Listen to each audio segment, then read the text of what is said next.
The future of media and storytelling. It's what I want to talk about today. I think in the last couple of weeks or so, for some crazy reason, AI is exploding, and it's exploding more for me, obviously, in my line of work and expertise inside of communications and storytelling. So I want to talk a little bit about the future of media and storytelling, and just like a little bit about where I see things going and how we can use AI to help instead of being afraid of it.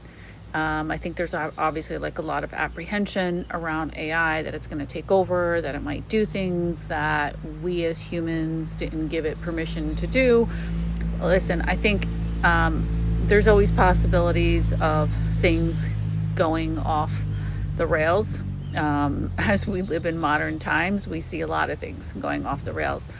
But I think it's important to be educated on how it works, and be educated on how you can use it as a tool, as opposed to, hiding yourself and being like, everything is produced by AI. I mean, honestly, I think AI has been in the mix for a very long time. We just never really positioned and packaged it that way and said, oh, this is being produced by AI. Now you have tools like ChatGPT, Claude, Perplexity, Notebook LLM. I mean, I could go on with the different platforms. But, back in the day, the original AI is, just like a basic Google search, right? Because Google kind of just always provided that information from the get-go. So, if you were logged into Google, let's say, and you were doing your search and things like that, Google was trying to understand you. And then also, this is where ads were being served up to you. I mean, there's so many layers to all of this that, I think that we could probably have like a 10-part series on this. So I just want to talk a little bit about the future of media and storytelling, and about creativity and AI. So I know that there's also a lot of fear around, creativity going out the window because AI can produce things. But as the media and the technology continue to evolve, producing more content won't necessarily, producing more content, let's say, on these platforms isn't going to be a bad thing. Again, this is where human intervention and human oversight, human review, AI is not going to know minute details about things that should be included in something you're producing. Let's say you're producing a film. It doesn't know that perhaps you were on set with the director and the director said, let's make sure we get that sound bite included. AI will only know that if you tell it that. So we kind of have to look at the big picture around AI's capabilities. The tools are definitely going to continue to change. I personally think AI is great. You just have to learn how to use it, and it's really about educating.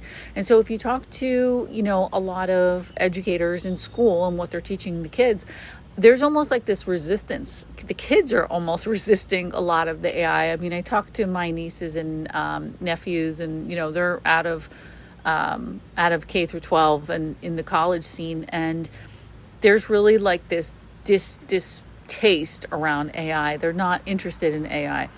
So, I don't know if it's generational, but I know that from my perspective, my generation, we're very interested in AI, and I think that you have to evolve with it, obviously, to still keep yourself relevant in the workspace and in your own expertise, whether it's creative work or it's something more technical.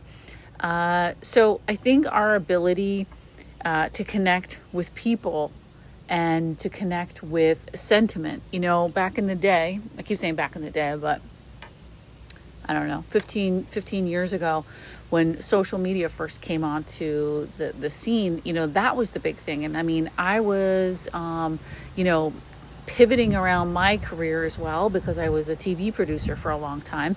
And then we started producing for online. So this is where I was working for